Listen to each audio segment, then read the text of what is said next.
I want to talk about what healing really means and how we know when we've actually healed. I have a lot of people who come to me in private sessions and in circles who have big cathartic releases. And, I've had a lot myself and I've had a lot of friends have them. I'm not so interested in how you bawl your eyes out or scream your lungs out. What I'm interested in is, does that move the emotion through? And then on the other side of moving through that stored emotion out of your body, are you able to make a different choice? So if you usually fawn when someone approaches you with conflict, do you then have the capacity to practice speaking up for yourself?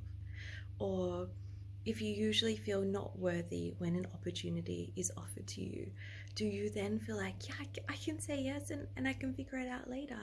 And that still takes practice. It's like each of those places, once we heal that stored emotion, we still need to train the muscle because it wasn't being used for so long. When I first started to use my voice again, I would have to write it in my journal after I'd had this really tough conversation with someone. I'd go away, I'd write it down in my journal, what I wished I said, and then I would either send it to them in writing because that was still me facing my own fear and courageously doing something different. Or I could say, hey, could we have a conversation about what happened the other day? I've actually realized there's more I'd like to say about it. Like, I'd have to simply just go back and close that gap. It may not have been that I got to speak my truth in that moment. I had to practice, I had to build the muscle. But each time I did, like, I was choosing to trust in myself.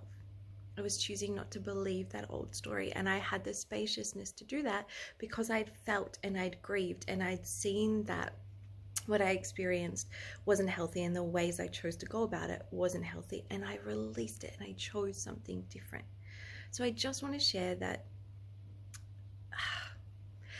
as you're healing, it is so important to take the action, not to just talk about it with your therapist or to have this amazing experience in breathwork, but to take the courageous action that heals the old pattern. It's actually your actions and your new choices and your new ways of showing up that will create the life that you desire, and also that shows you that you're healing.